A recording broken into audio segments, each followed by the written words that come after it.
अस्सलाम वालेकुम दोस्तों, कैसे हैं आप दोस्तों। मैं हूं आबिद बुर्दी। दोस्तों, आज मैं आपको आपकी तय की हुई मंजिल के बारे में बताऊंगा कि क्योंकि कभी कभी ऐसा होता है कि मंजिल तो आपकी आसान होती है, लेकिन जो रास्ता आप चुनते हैं वो इतने दुश्वार होते हैं, इतने दूर दिखाई देते हैं या इतने टेढ़े मेढ़े जिगजैग होते हैं, जिसकी वजह से आपको अपनी मंजिल से हटना पड़ता है। तो मंजिल भी आप अच्छी रखें और आप जो है वो रास्ते भी सीधे और आसान रास्ते से चलेंगे तो आप अपनी मंजिल जो है वो इजीली आप वो हासिल कर सकते हैं। तो देखिए, अगर मैं उन बच्चों से मुखातब हूँ जो बच्चे जो है पाकिस्तान फोर्सेस में जो है वो अपने अच्छे मुस्तकबिल के लिए, अपनी वतन की खिदमत के लिए, अपनी सरहदों की हिफाजत के लिए अफसर बन के जाना चाहते हैं, तो उनके लिए जो है वो मैं थोड़े तरीक़ेकार बताऊंगा कि कैसे आप बन सकते हैं, वो भी इंटरमीडिएट या F A F S C के बेस पे।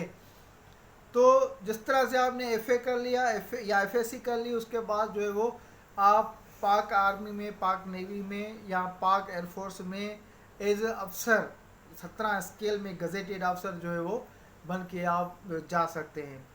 जैसे आपने इंटर कर लिया, उसके बाद आपको ये है कि आपको जो है ना अखबारात और जो वेबसाइट्स हैं, जैसे पाक आर्मी .com, जॉइंट पाक आर्मी .com, जॉइंट पाक नेवी .com या जॉइंट पाक एयरफोर्स .com, ये जो वेबसाइट्स हैं इस पे आप जो है वो गूगल के ज़रिए आप विज़िट कर सकते हैं। जैसे ऐड आ जाए तो आप जो है वो अपनी रजिस्ट्रेशन करा लें और अपनी तैयारी जो है वो मुकम्मल रखें और अपने आप पर, अपने रब पर जो है वो तवक्कल रखें।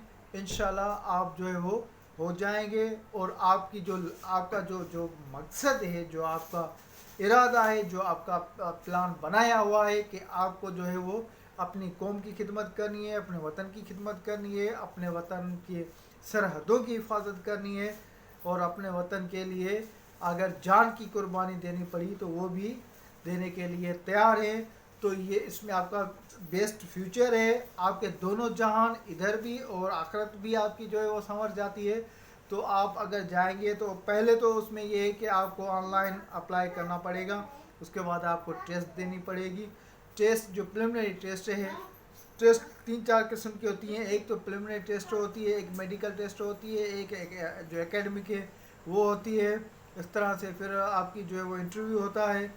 तो इस तरह से जैसे आप पहले जाएंगे तो पहले आपकी आईक्यू होगी, आईक्यू के बाद जो है वो आपकी एकेडमिक होगी, एकेडमिक के बाद आपका मेडिकल होगा और फिर फिज़िकल टेस्ट होगी और फिर जो है वो उस स्टेशन पे आपकी जो है वो इंटरव्यू होंगे। इंटरव्यू के बाद फिर आपको ISSB जो है वो इंटर सर्विस सिलेक्शन बोर्ड जो है वहाँ पे आपको रिकमेंडेड किया जाएगा।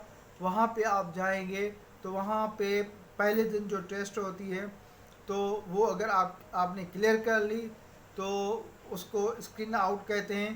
तो अगर वो आपने क्लियर कर ली तो बाकी चार दिन आप रहेंगे वहाँ पे, मुख्तलिफ़ किस्म की टेस्ट जो है वो देते रहेंगे।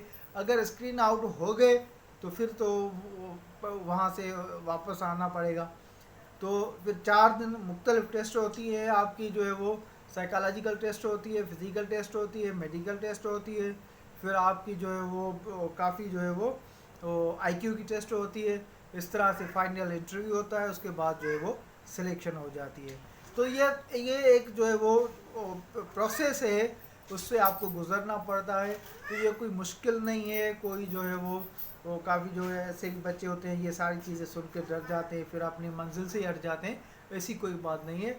और आप में लगन है, आप में जोश है, आप में जज्बा है, खुद पे यकीन है, अपने रब पे यकीन है, तो ये मंजिल समझो कि आप हासिल कर सकते हैं।